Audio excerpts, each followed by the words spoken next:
E aí, pessoal? Bom, eu queria falar aqui com vocês sobre um assunto bem relevante aqui nos últimos meses, né, na nossa cidade, que é a qualidade da água que recebemos na nossa casa. Eu não vou entrar aqui no mérito de como está ou não sendo feito esse tratamento lá na ETA, né, na Estação de Tratamento de Água de Piracuru. Mas vamos aqui relatar, né, como é que um tratamento ele deve ser regido com a máxima segurança e, portanto, como é que ele vai atingir a potabilidade. Não só horas sim, hora não, dias sim, dias não, vai ser como atingimos eles 24 horas por dia, 365 dias por ano, independente se é inverno ou verão. Bom, segundo a resolução aqui do CONAMA, nós temos dois tipos de água no nosso município, que é a água do tipo especial, né, carrada de poços, né, artesianos. Ela, segundo a resolução, para o abastecimento humano, ela precisa apenas de uma cloração simples. Logo, é evidente que tem que ser feito todas as análises para saber se os demais padrões, né, estão dentro da potabilidade, né, 888 de maio de 2021. Bom, a outra água ela é do tipo 2. Segundo a mesma resolução, para o abastecimento humano, ela precisa de um tratamento convencional. Nós vamos ver lá na frente por que desse tratamento e cada etapa, né? Que ele é composto aí pela captação em um rio, lago, pela coagulação na chegada da estação de tratamento. Mas vamos ver todo o processo que é necessário para fazer essa coagulação antes de adicionarmos o produto na água, o que, que temos que fazer para obter sucesso, a floculação, uma decantação, filtração, cloração e fluoretação. Até a data desse vídeo, a fluoretação não é feita no nosso município, apesar de pesquisas apontarem que a adição de flúor na água é entre 0,6 mg a 0,8 por litro, isso ia impactar em até 60% nos casos de cárie na população, ia diminuir até 60% os casos de cárie. Então, podemos dizer que geraria uma melhor qualidade de vida. Também podemos dizer que esse serviço diminuiria proporcionalmente nos postos de saúde, né? A procura desse serviço. Aí, após todas essas etapas, vai para um reservatório ali elevado e finalmente distribuído para a população. Então, vamos lá. Aqui nós temos a captação, né? A primeira etapa do tratamento é a coleta da água em um rio.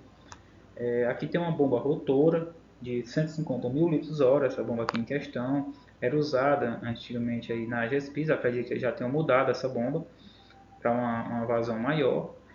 Na segunda imagem temos aí um cano PAD, que é um cano flexível, onde essa bomba é acoplada e colocada, submersa, para puxar essa água até o, a estação de tratamento, né? Aí o PAD é acoplado aí à adutora, que vai levar essa água aí cerca de 6 a 8 quilômetros. Bom, aqui já é a chegada da água, né, que veio lá da captação, lá no Poço da Vara, e chegou aqui na nossa estação de tratamento, né? Antes de iniciarmos a dosagem do produto, como eu evidenciei aí na imagem, é preciso alguns testes, né, na nossa água para a gente saber com que produto a gente está lidando, né, com quais características estamos lidando da água. E quatro delas é fundamental que analisamos antes de qualquer coisa, que é a quantidade de turbidez da minha água bruta, a cor aparente em platina cobalto, o meu pH e a alcalinidade, certo? Como é que vamos fazer? Não podemos adicionar produto diretamente na água, né? Isso jamais pode acontecer, não podemos brincar com a saúde da população. Então, é essencial que a estação de tratamento tenha este equipamento chamado de jar teste. Ele simula uma estação de tratamento como mistura rápida, floculação e até mesmo a decantação. É nele que adicionaremos devidas quantidades de produto para depois analisarmos os resultados e só então definir qual é a melhor dosagem do produto para a nossa estação de tratamento. Lembrando que se for colocado produto demais, não vai tratar a água e se colocar de menos, não vai surtir efeito. Então, existe a quantidade correta para isso. Só através do jar teste podemos defini-la com segurança e responsabilidade. Bom, vamos aqui analisar a nossa água. Para que nós analisarmos, como eu disse anteriormente, é preciso fazer previamente 4 análises fundamentais, né, para iniciar nossos testes. A turbidez da água, aqui vamos dizer que a nossa turbidez ela fica em torno de 17 NTU, que é a unidade nefelométrica de turbidez, que a nossa cor está em 60 mg em platina cobalto. O pH, que é o potencial hidrogênico iônico da água, que varia, pH varia entre 0 e 14, em que 7 ele é neutro, abaixo disso é ácido e acima de 7 ele é básico. Também é fundamental que nós analisemos a alcalinidade, né? Aqui vamos dizer que a nossa alcalinidade da água in natura, né, a nossa alcalinidade natural da água, seja 20 mg em carbonato de cálcio. Isso é muito importante e vamos ver lá na frente por quê, certo? Bom, aqui temos o nosso laudo técnico, né, do coagulante. Aqui nós vamos usar como exemplo o policloreto de alumínio, né? Toda vez que o produto chega na minha estação de tratamento, ele tem que receber, o motorista, né, ele entrega lá o laudo técnico daquele produto. Lá no laudo técnico tem dados importantíssimos para nós definirmos a concentração do produto que iremos colocar na nossa água, que iremos dosar nossos jar testes a fim de definir a melhor dosagem para a nossa estação de tratamento. Como exemplo, nós vamos usar aqui o policloreto de alumínio, que na sua constituição ele é ligeiramente melhor do que o sulfato de alumínio, pois tem uma base na sua composição, logo ele é pré-alcalinizado. A grosso modo, a grande diferença entre o sulfato de alumínio e o policloreto de alumínio é que ele, por ser pré-alcalinizado, a parte das hidrólises estão sendo formadas na própria solução, né? Isso significa que quando ele entrar no meio aquoso, ele não vai interagir tanto com o pH, ou seja, ele não vai baixar tanto o pH. Por isso, ele tem essa ligeira vantagem em relação ao sulfato de alumínio, pois o sulfato de alumínio é muito ácido. Logo, quando ele entrar em contato com a água, ele vai formar as minhas estruturas monoméricas e poliméricas somente no meio aquoso.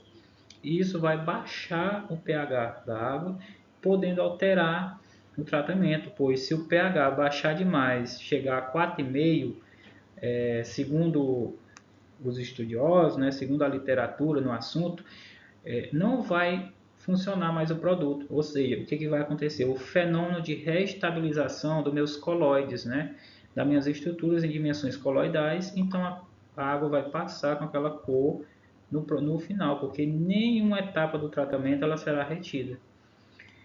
Então, vamos lá. Bom, aqui temos uma tabela de Álvaro Cunha, né, publicada em 1943. É um estudo que procurou relacionar a dosagem mínima de produto ativo e a dosagem máxima do produto ativo para um determinado número de turbidez e de cor aparente, certo? Então, seguindo essa tabela, temos que a nossa água, né, lá no início, quando nós fizemos o nosso teste, hipoteticamente ela estava com 17 NTU, né, unidade de turbidez 17. Então, eu posso intercalar a minha unidade entre 15 e 20 ali, e eu vou ter que meu produto mínimo ele vai ficar em torno de 9,5 e meu produto máximo 21. Aí eu tenho que observar a quantidade de cor aparente. Hipoteticamente, eu disse que a minha água ia ter uma cor 60, né, em platina cobalto, né, miligramas por litro, platina cobalto. Então, significa então que minha dosagem mínima do meu produto vai ser isso para dosar os jarros, né? A dosagem mínima no primeiro jarro vai ser 9,5 e a dosagem máxima 21. Mas se minha cor aparente fosse 16, 13, 10, seria a dosagem máxima 21, porque é o que necessitaria a turbidez para essa análise, certo? E se a cor aparente, por exemplo, fosse 24, 70, 80, 90, aí nós intercalaríamos entre 9,5 e 90, por exemplo, ficaria 29 miligramas por litro de produto ativo. Então, como fazemos essa relação para saber a dosagem em cada jarro, né? Então, aqui vamos entender a diferença entre produto ativo e produto comercial, que é aquele que chega para mim na minha estação de tratamento, certo? Então, aqui nós temos a razão, que é igual. Razão de coagulante é igual a concentração maior menos a concentração menor, dividido pelo número de jarro a menos 1. Logo, nós temos que a razão do coagulante é minha concentração maior, que é 21, para a minha realidade, né, lá da minha ETA, e menos a concentração menor, que é 9,5, dividido por 6, que é o meu número de jarros, mas se fosse 4, 3, 2, seria dividido pelo número de jarros que você vai fazer o teste. No meu caso, nós vamos simular que vamos fazer esse teste com 6 jarros. Então, vai ser 6 menos 1. O resultado vai ser, então, 2,3 miligramas por litro. Então, o que estou falando? Que no primeiro jarro eu vou ter minha dosagem mínima, né? Aí vou intercalando 2,3 no segundo, mais 2,3 no terceiro e assim sucessivamente, até chegar ao sexto jarro, onde eu vou ter 21 miligramas por litro de produto ativo. Por que eu estou falando de produto ativo e produto comercial? O produto ativo, do ponto de vista do fornecedor, é o Al2O3, né? É meu óxido de alumínio. No entanto, no ponto de vista do tratamento, no ponto de vista aqui do Álvaro Cunha, né, o que vai realmente hidrolisar como produto ativo, temos que considerar o L2SO4 14 águas, porque é ele que vai formar o hidróxido. O óxido de alumínio por si só, ele não vai hidrolisar, porque ele precisa do meio ácido para ser solubilizado, certo? Então agora a grande pergunta é, como é que eu sei a quantidade de produto comercial que eu tenho que colocar na minha água para me atingir a quantidade de produto ativo necessário para retirar a turbidez e cor aparente da minha água, né? Segundo a tabela de Álvaro Cunha. Então vamos lá, vamos seguir em frente.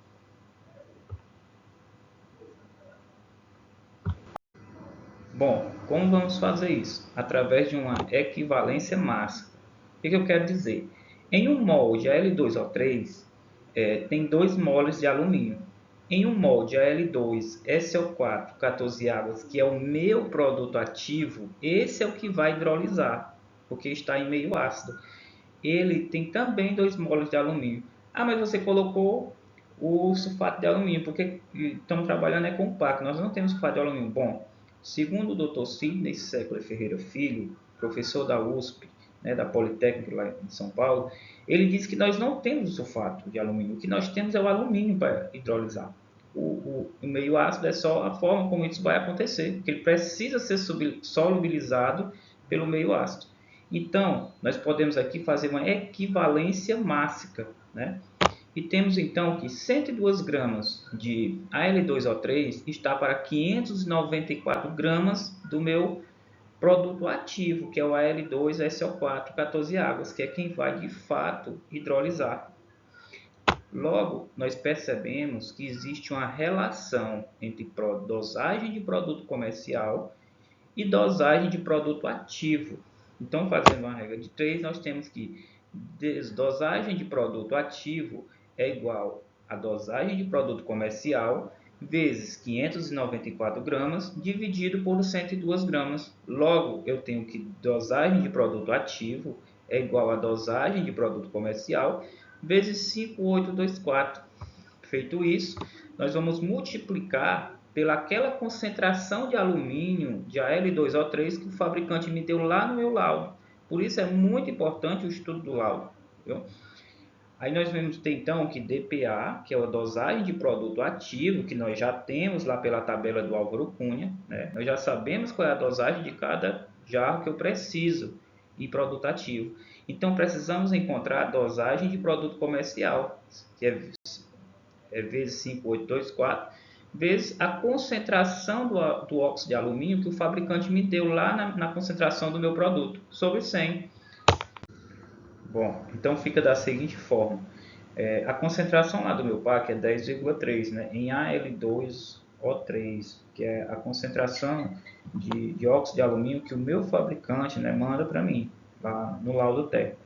Então fica da seguinte forma, que 9,5 do primeiro jarro, que é o meu produto ativo, que eu preciso, minha dosagem mínima de produto ativo, igual a dosagem de produto comercial, que é o que eu preciso saber, e vezes a equivalência máxima, que é 5,824, vezes 10,3 sobre 100. Logo, nós temos que a dosagem do meu produto ativo, após os cálculos, é igual a 15,8 miligramas por litro. O que isso significa? Que eu vou precisar pegar 15,8 miligramas lá do meu produto, que chegou do meu produto comercial, vou adicionar no primeiro jarro e eu vou obter os 9,5 miligramas de produto ativo do L2, SO4, 14 águas, certo? Fazendo os demais cálculos, nós temos os seguintes resultados. Agora vamos ver lá na frente como é que fica.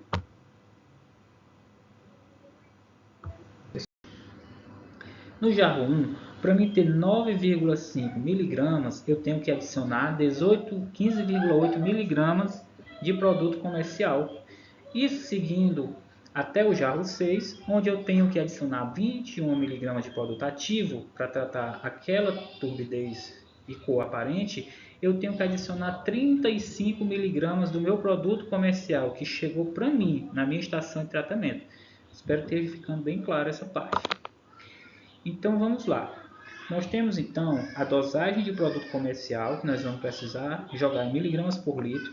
Agora vamos supor que cada jarro tenha 1,5 litro de água, certo? Logo nós vamos ter que multiplicar pelo volume da água do meu jarro. Essa concentração, vamos ter a concentração que eu vou precisar adicionar em 1,5 litro. Tendo isso, então vamos encontrar os valores para o primeiro jarro de 23 miligramas, 23,7 miligramas, e para o último jarro 52,5 miligramas para atingir os meus objetivos, certo? Bom, após descobrirmos a massa que vamos precisar de produto comercial em cada jarro, nós precisamos agora decidir o volume que eu vou pipetar em cada jarro em ml, né? Vamos lá. A densidade do PAC, então, que foi me dada lá no laudo técnico, é por isso que eu digo que é importante estudar os parâmetros do laudo para definir as concentrações corretas para o meu produto, é de 1.250 gramas por centímetro cúbico. Isso foi o que o laudo me entregou.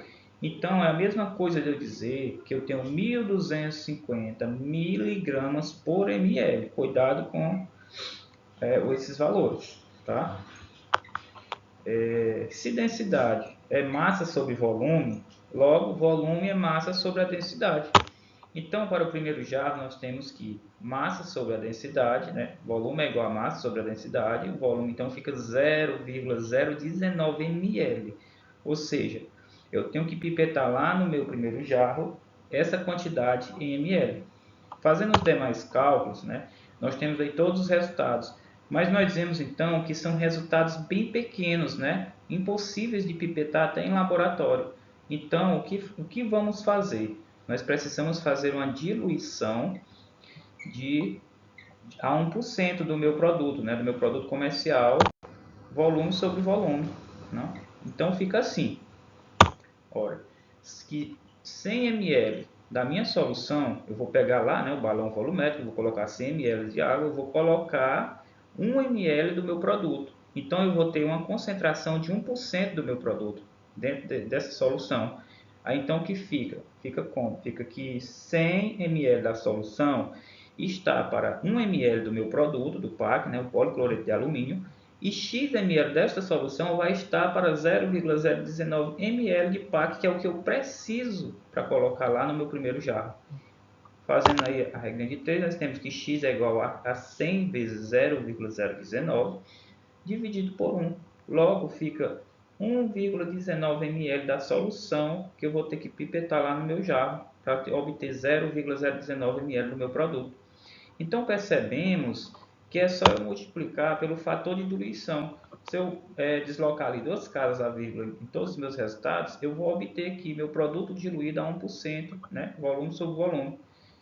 Então, fazendo assim, vamos ver aqui como fica na próxima tela. Fica dessa forma.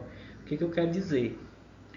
Que o volume de PAC a 1% no copo dosador ficaria 1,9 para o primeiro. Isso significaria que eu vou ter 9 miligramas de produto ativo de Al2, SO4, O3, 14 águas e 15,8 miligramas do meu produto comercial, seguindo a mesma narrativa para os demais jarros. No último jarro terei 4,2 para atingir 21 miligramas de produto ativo e 35 miligramas de produto comercial. Então vemos que vamos levar aqui essa imagem como, hipoteticamente, eu adicionei essas quantidades de produto em cada jarro. Você percebe que esse jarro teste ele contém 6 recipientes, assim como nossas análises. Vamos então dizer que eu agitei esse meu jarro a 1000 segundos a menos 1 para simular uma mistura rápida aqui na minha estação de tratamento.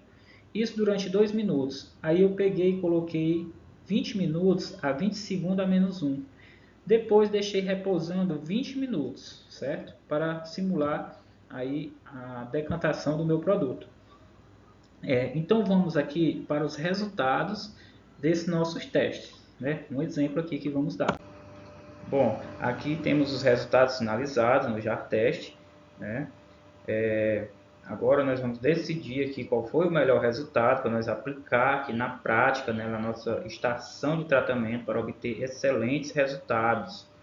Então nós começamos lá com a água bruta, né, a cor aparente em 60 miligramas, a turbidez, unidade de turbidez 17, né, o pH 6,9, um bom pH para coagulação, né, para floculação, a alcalinidade em 20 miligramas em carbonato de cálcio. É evidente que a concentração de produto ativo comercial era ausente, né? Bom, analisando o resultado dos jarros, nós percebemos que o jarro 1 e 2 não obtiveram resultados muito satisfatórios, né? Como até podemos ver naquela imagem lá no jarro. Eu procurei similar a imagem aos resultados. Bom, a partir do jarro 3, nós percebemos que existem padrões de potabilidade, né? Tendo em vista que a unidade de turbidez, segundo a limítrofe lá da portaria 88 de maio de 2021, né, que é a portaria de potabilidade, ela diz que a unidade de turbidez é 5 e a cor aparente ela tem que ficar em 15 miligramas de platina cobalto. Então, nós percebemos aí ainda que os jarros 5 e 6 obtiveram os melhores resultados, né? No entanto, a nossa escolha perfeita vai ser o jarro 4, pois ele atingiu excelentes resultados também e gastou menos produto para isso, menos produto que o jarro 5 e o jarro 6. Menos produto na minha ETA vai gerar menos trabalho operacional, né? Menos lodo químico, e vai garantir a mesma qualidade que eu preciso para o meu produto final. Logo, agora eu já sei, então, qual é a minha dosagem perfeita para a minha estação de tratamento para aquele momento de cor e turbidez. Então, como é que eu vou aplicar isso na prática, né? Então, vamos lá. A dosagem de produto comercial do meu jarro 4, nós sabemos que é 27,3 miligramas por litro, né? Então, hipoteticamente, vamos adotar aqui que a nossa ETA ela tem uma vazão de 38 litros por segundo. Como é que ficaria? Volume sobre a massa dividido pela densidade. Logo, o volume do meu produto, né, é 0,022 miligramas por litro. Então, fazendo os cálculos, nós temos que a vazão da bomba dosadora em ml por minuto vai ser de 38 litros por segundo, que é a vazão da minha ETA em segundos, vezes 0,022 ml por litro, vezes 60 segundos, né? Esse resultado vai ficar que a vazão da minha bomba dosadora, esse QI significa vazão da bomba dosadora em ml por minuto, vai ser 50,2 ml. Ou seja, se eu colocar essa quantidade de produto comercial, eu vou ter os mesmos resultados do meu jarro 4 lá na minha água final, né? No tratamento final da minha água. Isso com todos os parâmetros sendo seguido à risca, que vamos falar também mais à frente, né? Bom, agora que nós vimos qual é a melhor dosagem, né, para o nosso produto, ele vai aqui para a mistura rápida, após cair lá na calha Paschal, que é o melhor local, viu? o produto tem que ser adicionado na calha baixa, porque lá tem, segundo a literatura, um ressalto hidráulico que vai permitir a mistura correta desse produto, né? Aqui, a fim dele vir para essa mistura rápida. Aqui é onde acontece a coagulação, certo? Então, nós vamos definir da seguinte forma, que vamos explicar por que é preciso desse coagulante, né, na água. Bom, a água do tipo 2, ela é provida de partículas em dimensões coloidais, certo? Partículas muito pequenas que compreendem de 1 nanômetro a 1000 nanômetros. Para você ter ideia, 1 milímetro contém 1 milhão de nanômetros, né? Então são partículas muito pequenas que elas não seriam filtradas nos filtros rápidos, elas passariam direto e não seria então feito o tratamento adequado para entrar nos padrões, né, de potabilidade, para se adequarem no quesito cor e turbidez. É evidente que uma água límpida, ela não significa que seja potável, né? Por exemplo, essa água do terceiro copo aí, ela não significa que é potável. Ela está limpa, mas no entanto, ela vai gerar maior confiança do que a do primeiro copo. É evidentemente que ninguém vai beber uma água igual está aí nesse primeiro copo. Então é por isso que precisamos remover essas substâncias em dimensões coloidais que são provenientes da argila e resto da matéria orgânica, ácido úmico da decomposição da matéria, restos de micro-organismos. Tudo isso vai gerar essa cor e turbidez na água. Logo, eu preciso adicionar o meu coagulante, né? Quando ele está ali formando, ele vai formar esses cátion, Al2OH, que é o meu hidróxido de alumínio, ele é catiônico e ele vai e essas partículas em dimensões coloidais, elas têm cargas negativas. Então, quando o coágulo entrar em contato com ela, vai haver uma aglutinação. Elas vão se desestabilizar. Por terem cargas negativas, elas estão tudo se repelindo uma da outra e estão estáveis. A partir do momento que o produto entra em contato na água, elas começam a mudar e ficam assim, começam a aglutinar, né? É evidente que esse processo aí já é lá na frente, lá nos calculadores, eu só estou aqui evidenciando como é que isso acontece para dar uma nitidez maior. Aí vai ganhar mais consistência, né? Esse floco ele vai crescer e vai formar e ficar enorme. Enorme, quando eu digo, é do tamanho da cabeça de um alfinete, né? Mas que já ganhou peso suficiente para sedimentar lá no outro processo que é a decantação. Então vamos lá, vamos continuar aqui. Era só para dar aqui uma elucidada, né, sobre por que é necessário colocar o coagulante, né, para remover essas partículas. Bom, lá definido a minha coagulação perfeita, né, eu tendo a minha condição de coagulação perfeita para aqueles padrões colocados na água, e agora vai começar a parte de mistura lenta. Se lá na coagulação eu tenho uma mistura rápida, aqui na floculação eu tenho uma mistura lenta. Eu preciso de uma certa velocidade para que minhas partículas colidam umas com as outras e venham formar aquele floco que eu mostrei no slide anterior. Também é preciso observar o tempo de detenção que essas partículas vão precisar para se formar, é por isso que essas chicanas elas fazem, vão e voltam até cerca de 30 a 40 minutos, elas têm que ficar dentro desses floculadores, é o tempo de detenção, por isso é importante os cálculos de velocidade e o tempo de detenção, que é para essas partículas se formarem, esses flóculos, né? Então vamos lá para mais um exemplo aqui do que eu estou falando. Se você percebe que geralmente os flocos, aqui é como se a imagem fosse de cima, tá? Dos floculadores. Tem a zona 1, a zona 2 e a zona 3. Se você observar a zona 1, as tábuas elas são assim mais próximas umas das outras. Isso vai dar uma ligeira velocidade na água, geralmente em torno de 60 segundos a menos 1. Já na zona 2, as tábuas já ficam menores, né? A distância aumenta um pouco, aliás, a distância fica um pouco maior, o que vai diminuindo mais um pouco a velocidade, né? Já na zona 3, a velocidade já fica bem menor, porque as tábuas já estão mais longe umas das outras. Isso é porque o floco precisa dessa ligeira movimentação no começo do floculador para ter essa colisão das partículas, e à medida que ele vai andando dentro do floculador, né, que ele vai percorrendo todo esse percurso, é por isso que essas tábuas vão, você percebe que o tempo entre essa seta e aquela outra seta, se não houvesse essas tábuas, seria muito rápido e não haveria colisão. Como tem essas tábuas intercalando, para chegar lá vai ser como um labirinto, né? Contornando todas essas tábuas. Logo, vai haver um tempo maior, que esse tempo gera entre 20 e 40 minutos. Etas muito eficiente, com 20 minutos já frocula muito bem, mas o seguro mesmo é de 30 a 40 minutos, certo? Então vamos ver aqui o que acontece.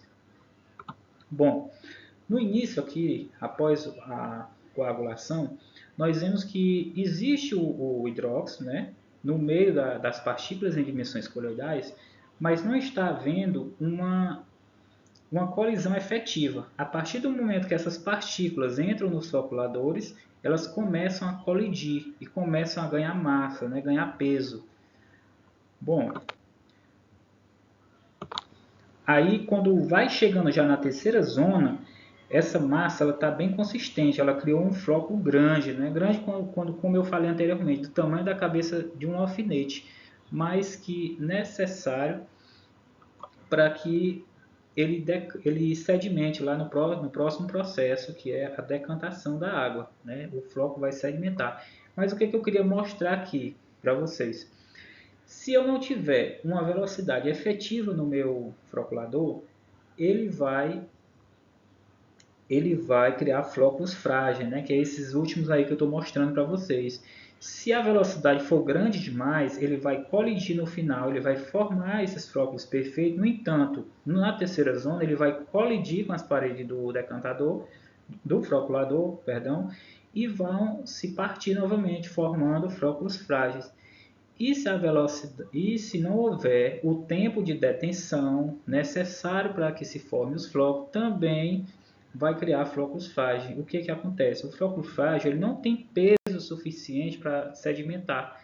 E o que acontece é que ele vai sobrecarregar os filtros, né, que é a próxima etapa desse tratamento. Bom, aqui já é a etapa de decantação da água, né? O floco ele sedimenta. Se você perceber, existe uma diferença entre esse lado esquerdo dessa primeira foto aí da tábua e do lado direito, certo? E do lado esquerdo tem bastante floco, e do lado direito já percebe que a água vai ficando límpida, né? Ela já vai, é lógico que você vê essa cor esverdeada pelo questão do fundo, que está repleto de flocos. E o rádio luz vai dar essa cor esverdeada, mas a água aí já está ficando límpida.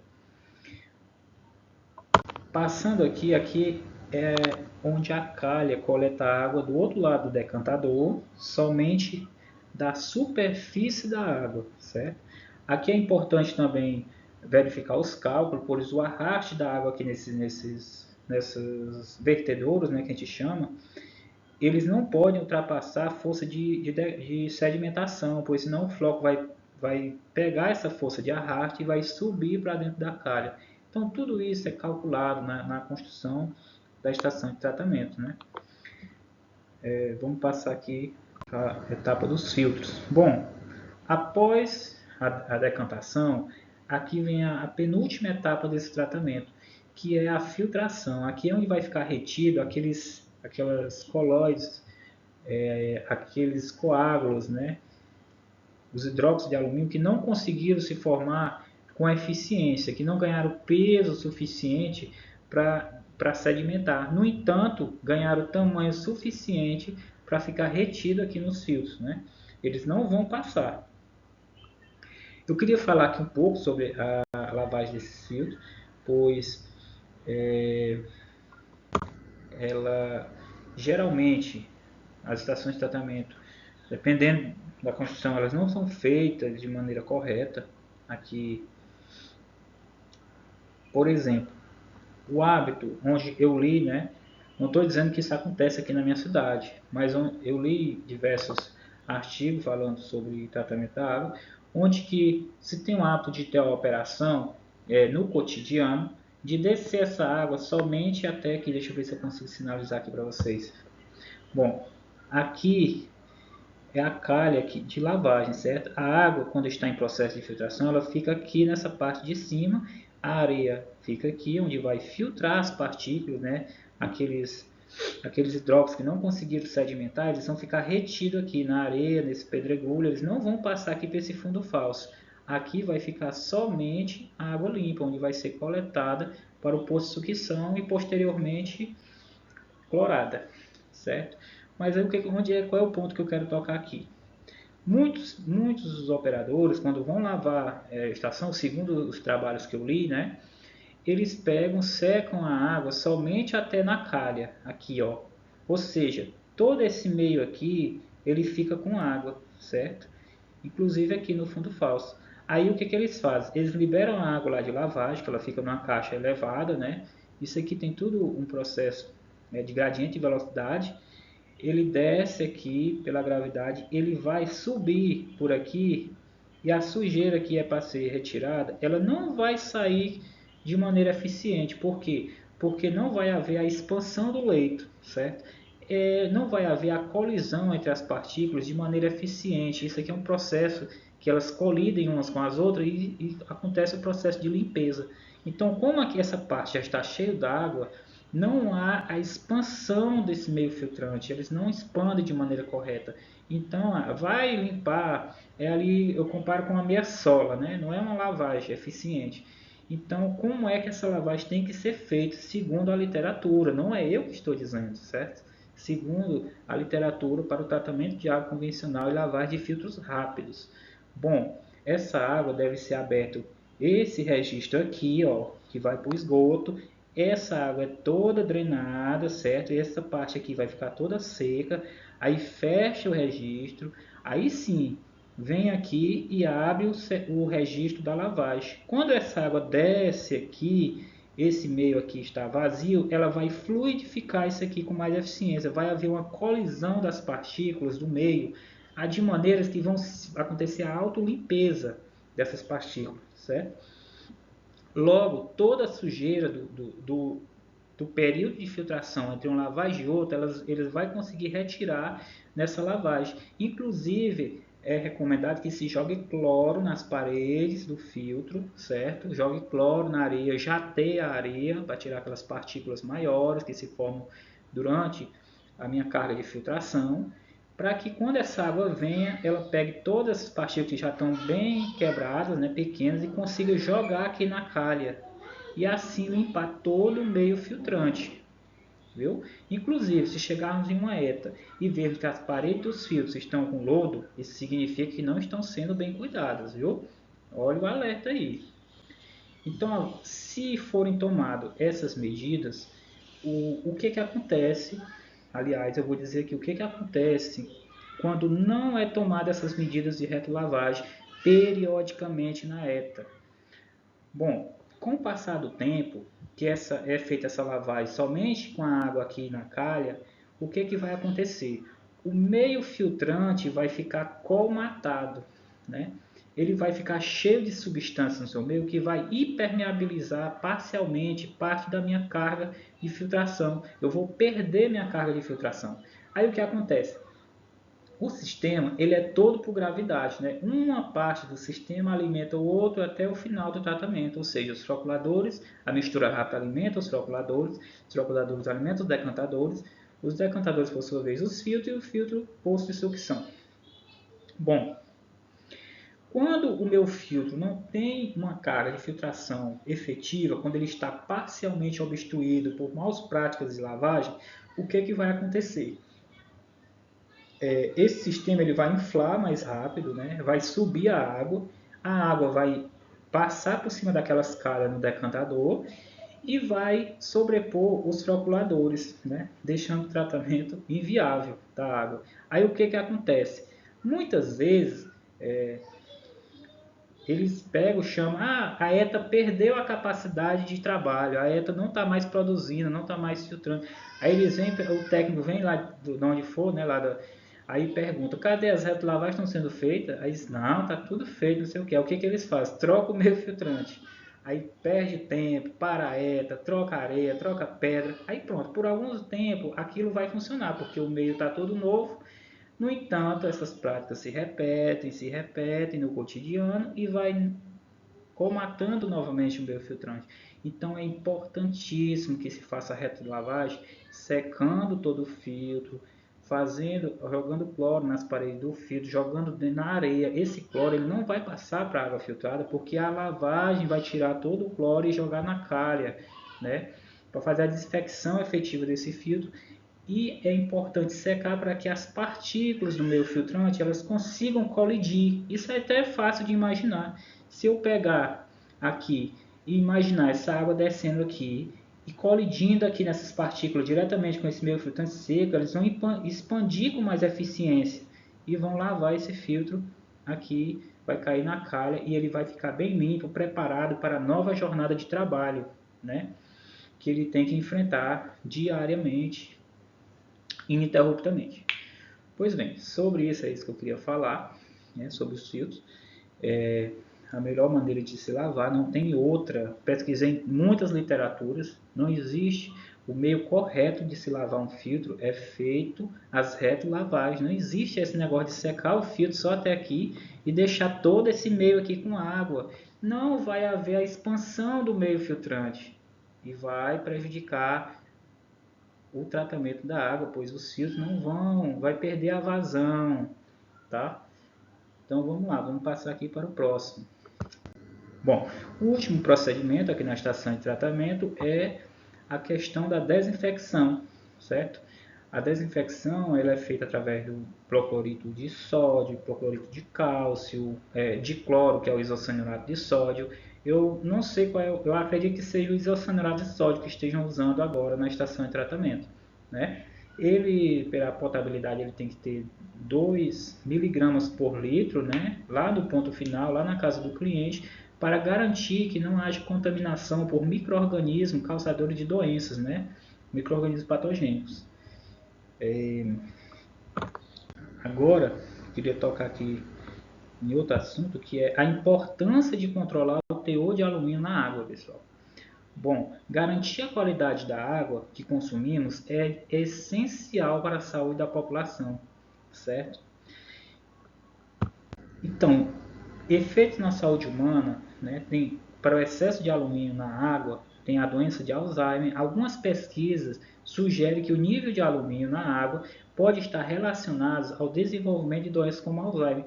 Eu fiz uma pesquisa extensa sobre esse assunto. Eu encontrei Rosalino, 2011, um trabalho extenso sobre relacionando lá nos primórdios, há 100 anos atrás, relacionando o alumínio à doença de Alzheimer, né?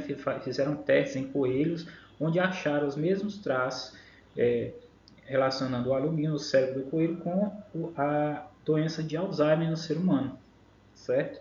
Também tem os problemas renais. Estudos também mostram que altos níveis de alumínio na água podem prejudicar a função renal em alguns indivíduos, né? Lá em Oliveira, 2005, também li sobre isso. Pacientes que fazem tratamento de IRC, né? Aquelas hemodiálises, eles contraem altíssimas concentrações de alumínio no sangue. Isso é muito prejudicial à saúde. Então deve ter o máximo de cuidado. Os efeitos no sistema nervoso. Bom, altos níveis de alumínio na água também podem ter efeitos negativos no sistema nervoso humano, levando a problemas neurológicos como a redução da coordenação motora e da memória. Também em Rosalino 2011, em Cleto 2008, li bastante sobre esse assunto. Fala sobre os efeitos, né, do alumínio relacionando a essas doenças. Então é importantíssimo que a estação de tratamento tenha um controle adequado da quantidade de alumínio que está sendo colocado na água. E repito, trabalhando dentro dessas diretrizes que eu apresentei aqui, é impossível não conduzir um tratamento de qualidade, não chegarmos à potabilidade em todos os parâmetros.